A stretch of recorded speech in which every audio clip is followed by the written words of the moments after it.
और इनका मकसद एक ही है कि हमें रेगुलराइज किया जाए। अब उन असातिज़ा कराम को, उन उस्तादों को कहा जा रहा है कि आप दोबारा पेपर देने जाएं, पीपीएससी का पेपर देने जाएं। उनको बंदा पूछे भी आप कितनी दफ़ा आते हैं सियासत में, आपने कोई एग्ज़ाम पास किया सियासत में आने के लिए? एक उस्ताद जो होता है वो इंसान को सिखाता है कि उसके हकूक़ क्या है, और एक लॉयर जो है वो इंसान को दिखाता है कि वो हकूक़ लिए कैसे जाते हैं। ये हुकूमत असातिज़ा को रेगुलर नहीं करेगी, इन पंजाब के जो कॉन्ट्रैक्ट बेस पे असातिज़ा है उनको रेगुलर नहीं करेगी, तो वकला कम्युनिटी भी असातिज़ा के साथ खड़ी है।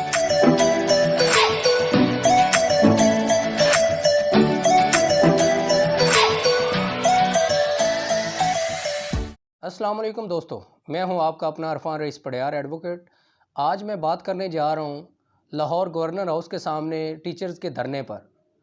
पिछले 2 दिन से गवर्नर हाउस के सामने टीचर्स ने धरना दिया हुआ है और ये टीचर पूरे पंजाब से इकट्ठे हुए हैं, पूरे पंजाब की तहसीलों अजला से इकट्ठे हुए हैं और इनका मकसद एक ही है कि हमें रेगुलराइज़ किया जाए, हमें रेगुलर किया जाए, ना कि हम पर ये शर्त आयद की जाए कि हम वो उस्ताद, वो टीचर, वो लोग जो ऑलरेडी एनटीएस का इम्तहान पास करने के बाद सिलेक्ट हुए हैं, अब हम पीपीएससी का भी एग्ज़ाम पास करें।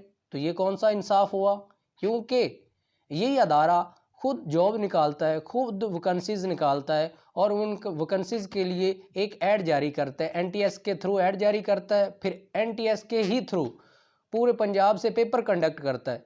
पेपर कंडक्ट करने के बाद जो पेपर को पास करते हैं, जो रिटन पेपर को पास करते हैं, उनको इंटरव्यू की कॉल आती है। कॉल आने के बाद उनमें से जो सिलेक्ट होते हैं उनको फिर जॉब के लिए हायर किया जाता है, उनको टीचर्स की नौकरी दी जाती है।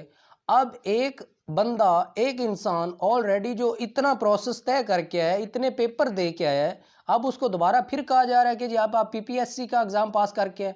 और कहा कब जा रहा है कि जब वो 2-2 साल, 3-3 साल, 4-4 साल अपने अदारे को सर्व कर चुका है, अपने अदारे की खिदमत कर चुका है, इस मुल्क की खिदमत कर चुका है, इस कौम की खिदमत कर चुका है। अब उन असातिज़ा कराम को, उन उस्तादों को कहा जा रहा है कि आप दोबारा पेपर देने जाएं, पीपीएससी का पेपर देने जाएं। ये क्या नाअहल हुकूमत है, कोई बात ही नहीं करने वाला। अब इनको बंदा पूछे भी आप कितनी दफ़ा आते हैं सियासत में, आपने कोई एग्ज़ाम पास किया सियासत में आने के लिए? कोई पीपीएससी का पेपर पास किया हो, कोई एनटीएस का पेपर पास किया हो, कोई पेपर पास किया हो, कोई टेस्ट दिया हो, उन पर कोई बात नहीं आती। अब एक टीचर, एक उस्ताद जो ऑलरेडी एग्ज़ाम पास करके आया है, ऑलरेडी एक पेपर दे के आया है, अब दोबारा उसको फिर कहा जा रहा है जी आप दोबारा एक पेपर पास करके आओ। क्यों भाई? वो आपके बच्चों को पढ़ाए या दोबारा पेपरों के चक्रों में लगा रहे? एक बंदे ने आपकी खिदमत की है, इस कौम की खिदमत की है, उसको आप दोबारा फिर पेपरों के चक्रों में डाल रहे हैं। ये मैं आज आपको कुछ धरने की फुटेज दिखाने जा रहा हूँ और कुछ वीडियोस दिखाने जा रहा हूँ।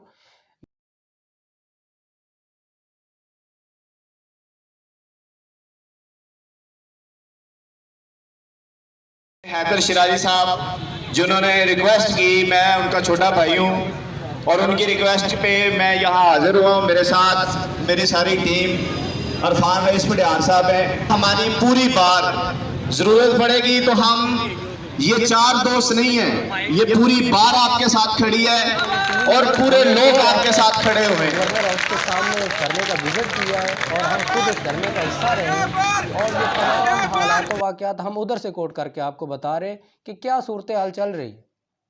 उन असातिज़ा कराम को कहा जा रहा है जी आप दोबारा पीपीएससी का पेपर पास करके आए, एग्ज़ाम पास करके आए, फिर आपको रेगुलर किया जाएगा। जो ऑलरेडी एनटीएस का पेपर पास करके आए, पेपर पास किया है, उसके बाद इंटरव्यू पास किया, इंटरव्यू के बाद सिलेक्शन हुई है, तो ये तो कोई काम नहीं हुआ।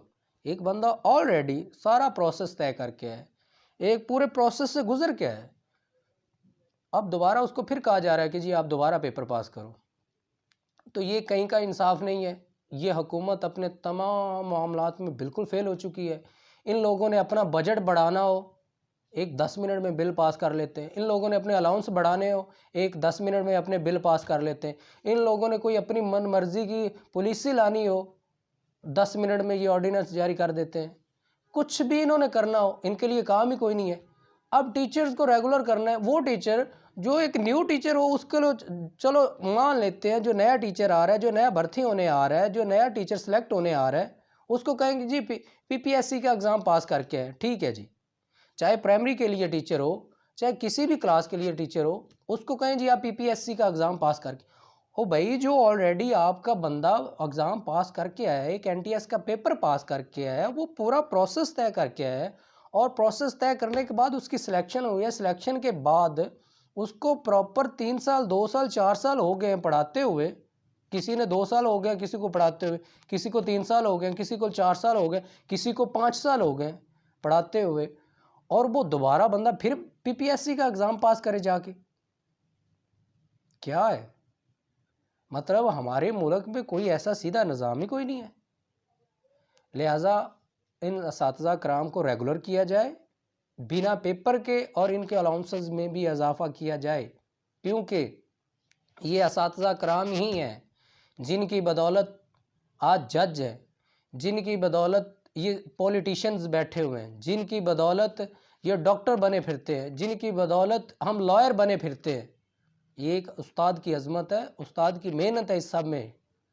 तो उस्तादों के हक़ को मारे ना, उस्तादों का हक़ खाएँ ना, उनको दबाएँ ना। उस्ताद वो है जो हमें हमारे हकूक़ बताता है। लॉयर्स और उस्तादों में फ़र्क नहीं है।